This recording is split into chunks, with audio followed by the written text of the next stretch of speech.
My mom, Allison Ramsey, runs an adult store one day. I'm so tired that I doze off inside, only to end up accidentally trapped in one of those pleasure beds when Mr. Palmer from next door walks in. He mistakes me for the store's latest doll and proceeds to pull down my hot pants. Chapter: I'm going out to pick up some goods. Can you help watch the shop for a bit? The faint sound of Mom's voice reached my ears, and I mumbled a few vague responses before sinking into a deep sleep. I had no idea how long I had been asleep, but when I woke up, I felt that something was off. I was lying face down on the bed, my hands secured with something soft and rubbery, and the bed itself was folded into an unusual position that closely conformed to the curves of my body. I could clearly feel that my buttocks were raised high, and my legs had been spread apart. I didn't need to look to know it was a deeply embarrassing position. The space before me was dim, as though my head was covered by a nearby curtain.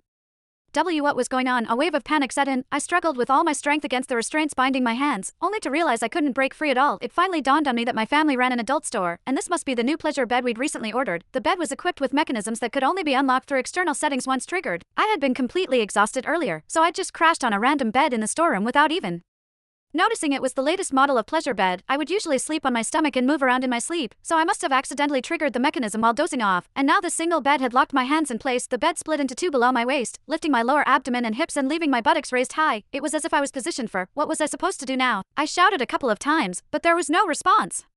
It only then struck me that before I fell asleep, Mom mentioned she was going out to pick up some goods and asked me to watch the shop. Hey, Allison. Just then, I suddenly heard the voice of Mr. Palmer, a customer, coming from the doorway, and it was getting closer. Oh no, Mom did say Mr. Palmer would come by later to settle the bill. Panic surged through me. I struggled desperately, only to find that while the restraints looked soft, there was no way to break free. Where's everyone? I thought I told them I'd come by to settle the bill today. Mr. Palmer's voice drew closer and closer until it sounded just a few steps away. Frozen in this embarrassing position, I felt my face flush crimson, and in my panic, I froze completely, not daring to move a muscle. Is this a new doll that just arrived? Mr. Palmer's words sent my heart leaping into my throat. The next second, I felt a pair of warm, dry hands land on my thigh. They then slowly slid upward until they were inside my hot pants. The weather was sweltering, and when sleeping at home, I naturally dressed lightly. Thus, my hot pants were barely long enough to cover my buttocks. The texture feels pretty good. It's quite realistic and even warm, Mr. Palmer remarked as he fondled me. The bizarre sensation made me clench my teeth, too afraid to make a sound. If anyone were to discover I was being mistaken for a doll, it would be over for me. But then, to my horror, I felt those hands beginning to tug at the waistband of my hot